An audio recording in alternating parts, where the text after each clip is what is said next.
lives, more territory, more kingdom for God, and it's going to continue to expand. So get ready. You need to just get ready for the future, because a lot is coming to you. I can see it. And because you've been faithful, God is going to give you extraordinary favor, I heard, and reward you for your obedience to him. And then I saw a door that opened, and I looked, and it was like a heavenly scene, and there was a place where there was beautiful blue crystal running waters, green grass, warm light, energy light was coming all around, and there were no clouds in the sky. It was just completely blue.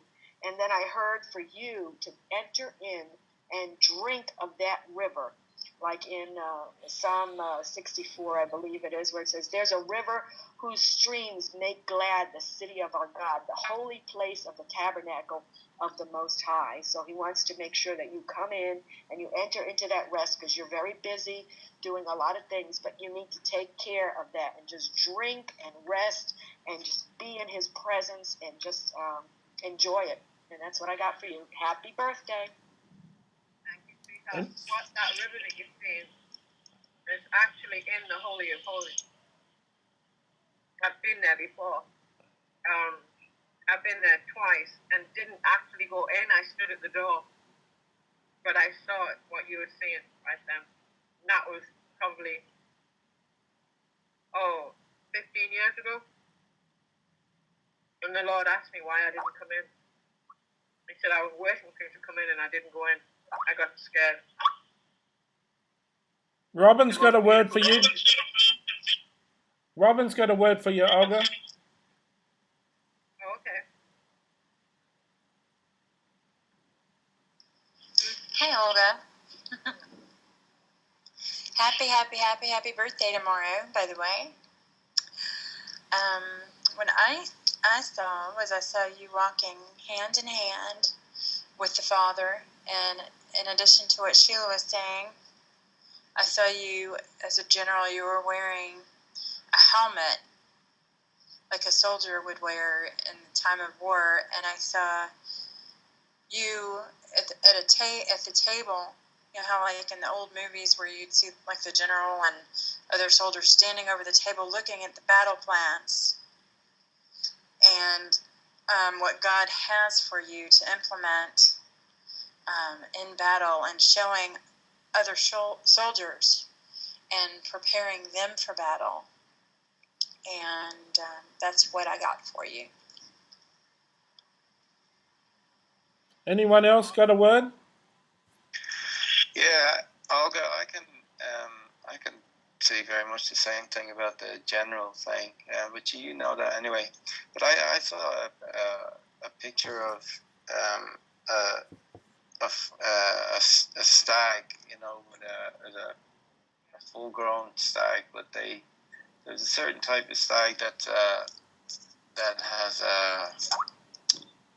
it's called a royal stag, and it's called a royal stag because it has 12 points to its antlers. Not all stags have 12 points, but a royal stag does have 12 points, and a royal stag obviously speaks of royalty. But over here in Ireland, that's the stag is very much a symbol of freedom and authority. They both it speaks of both the same thing, which seem quite opposite, but they go very well together. And like for example, St. Patrick took a young deer and put it across his shoulders and made a declaration about what would the fire of God that would go out into Ireland from that place.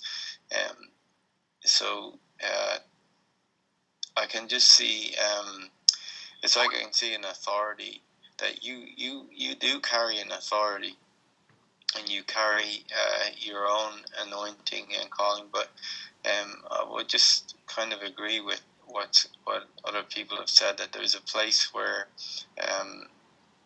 you know, it is going to expand. Like Jerry says, your audience is going to expand. But not only is it just going to be an audience that expands, but your authority and sphere of authority is going to expand, because you know, a lot of people have power and giftings, but they don't have authority. because they're not submitted to authority, even though their gifting sometimes is greater than yours or mine or whatever. But authority comes from being under authority rather than how much your gifting is, or how prophetically accurate you are, or how many people you can get healed, or how many different types of illnesses or impossible situations you can see changed or healed, or limbs grow out, or whatever it might be. Authority comes from a humility that places yourself under authority, and that's why a general is a general, because he understands authority. It's not just because he's a great fighter. In fact, most generals probably have some experience, but there's guys out there that are completely more, insanely trained, and they're, in terms of ability, they're 100 times better than generals in the field. But general has the authority, and he has the overview and understanding, and that's he has the heart of the nation in mind as well, rather than just the ability to do things. So I really kind of see that that there's something that's going to grow or increase in authority, but it's because you're going deeper into a place of submission and walk with God, that He can trust you with that. And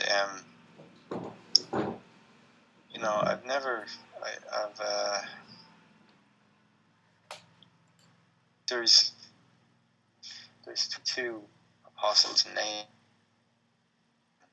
in the New Testament, and one of them is actually a woman, which Paul says is exceptional among the apostles. And that just came to mind there. And I don't speak whether people are apostles or prophets, and I don't actually know. I can see callings and things on people, but as far as those kind of mantles, I don't always.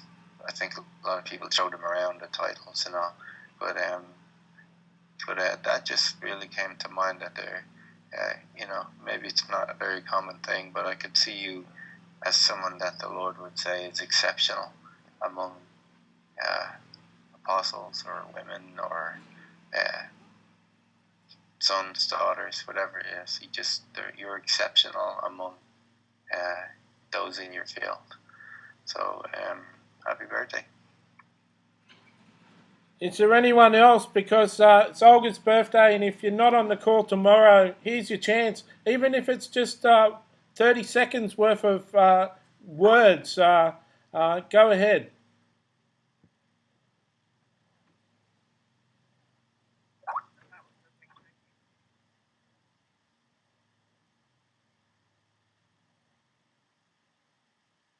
Okay, guys, it's been a really long class.